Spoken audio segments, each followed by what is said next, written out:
Assalamualaikum warahmatullahi wabarakatuh. Perkenalkan, nama saya Flora Adelia Kalosa, mahasiswi Universitas Pembangunan Nasional Veteran Jawa Timur, Fakultas Ekonomi dan Bisnis, Program Studi Ekonomi Pembangunan. Di sini saya akan menjelaskan tentang video pembelajaran seputar teknik penulisan kutipan atau sitasi.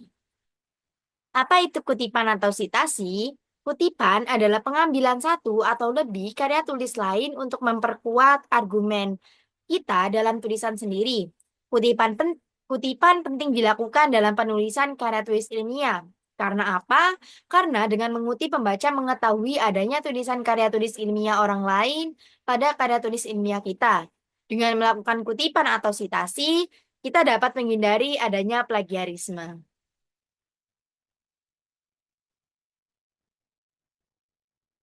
Untuk jenis-jenis kutipan sendiri, kutipan dibedakan menjadi dua jenis, yaitu kutipan langsung atau penulis mengambil dan menulis ulang karya tulis orang lain seperti pada aslinya. Cara ini tidak dapat disebut plagiarisme ya, karena penulis mencantumkan sumber yang didapat ke dalam daftar pustaka. Yang kedua, kutipan tidak langsung, yaitu penulis mengambil karya tulis orang lain dan merangkainya kembali dengan kalimat sendiri untuk memperkuat argumen penulis tersebut. Selanjutnya, untuk pembahasan secara lengkap untuk kutipan langsung, saat menulis kutipan langsung perlu mencantumkan sumber asal kutipan yang biasanya dicantumkan pada awal atau akhir kalimat supaya tidak terjadi adanya plagiarisme. Ada dua jenis kutipan langsung, yaitu kutipan langsung panjang dan kutipan langsung pendek. Nah, kutipan langsung panjang berisi 40 kata atau lebih, sedangkan kutipan langsung pendek berisi kurang dari 40 kata. Cara penulisan kutipan langsung panjang yaitu yang pertama, kutipan langsung panjang ditulis tanpa menggunakan tanda petik. Kutipan langsung panjang dipisahkan dari kalimat asli penulis, dibuat menjadi paragraf terpisah. Yang ketiga, sumber kutipan ditulis dekat dengan kalimat kutipan, biasanya ada di awal atau di akhir kalimat. Untuk contoh kalimat kutipan langsung panjang yaitu seperti yang sudah saya paparkan, di sini tidak ada tanda petik dan ditulis sebelum kalimat kutipan dijelaskan. Untuk selanjutnya, contoh kalimat kutipan langsung panjang jika sumber kutipan berada di belakang kalimat kutipan, yaitu seperti ini. Untuk nama dan juga tahun ditulis di belakang kalimat yang telah dikutip. Bisa dilihat untuk contohnya. Untuk cara penulisan kutipan langsung pendek, yaitu yang pertama, kutipan langsung pendek ditulis dalam satu paragraf bersama teks asli penulis. Yang kedua, diberi dua tanda petik sebagai pemisah antara kalimat asli dan juga kalimat kutipan. Yang ketiga, sumber kutipan ditulis di dekat kalimat kutipan, biasanya bisa ditulis di awal maupun di akhir kalimat kutipan.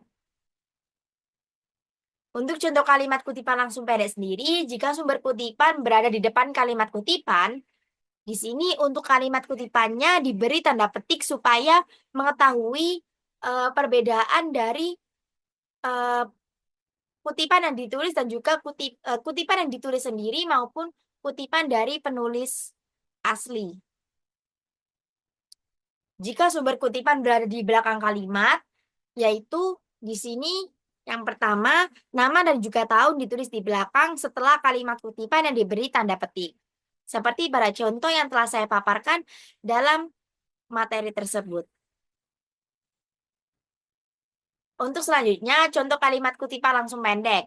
Di sini untuk eh, kutipan langsung pendek yang ada di awal kalimat untuk nama dan juga tahunnya. Setelah itu ada penjelasan dari kutipan yang diambil.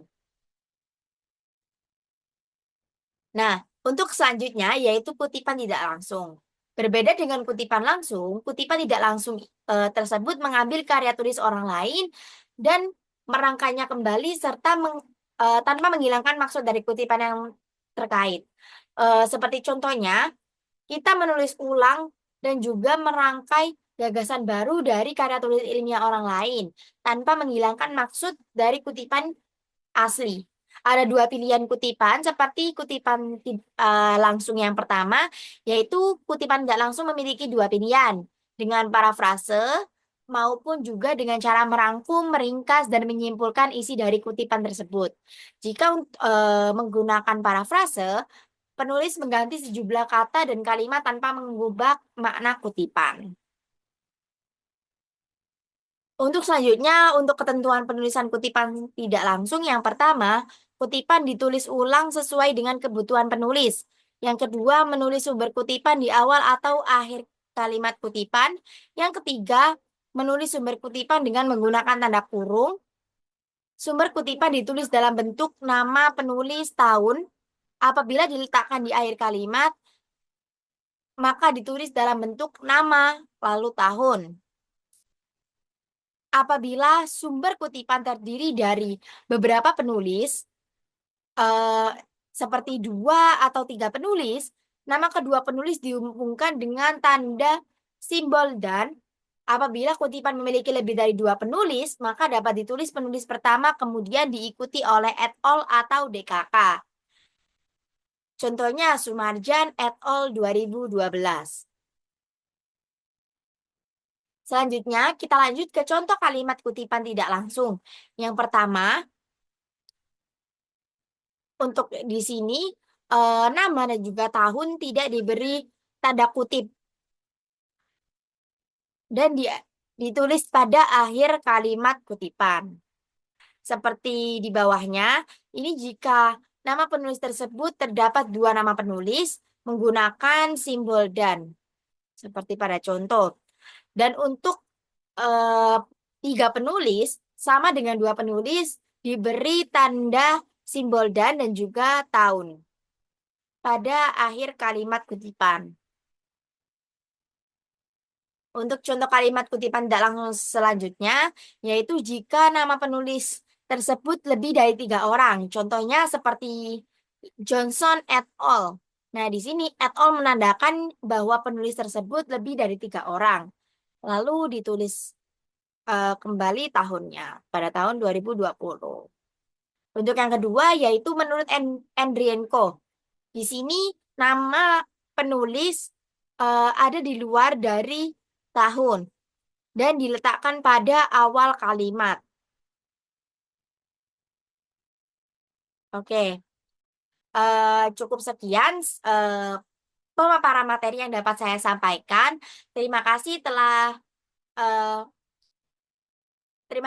menonton video pembelajaran yang saya paparkan dari awal hingga akhir. Semoga video pembelajaran saya dapat berguna dan dapat dilakukan dan dicontohkan pada karya tulis ilmiah yang akan dibuat. Terima kasih. Mohon maaf jika ada salah kata. Wassalamualaikum warahmatullahi wabarakatuh.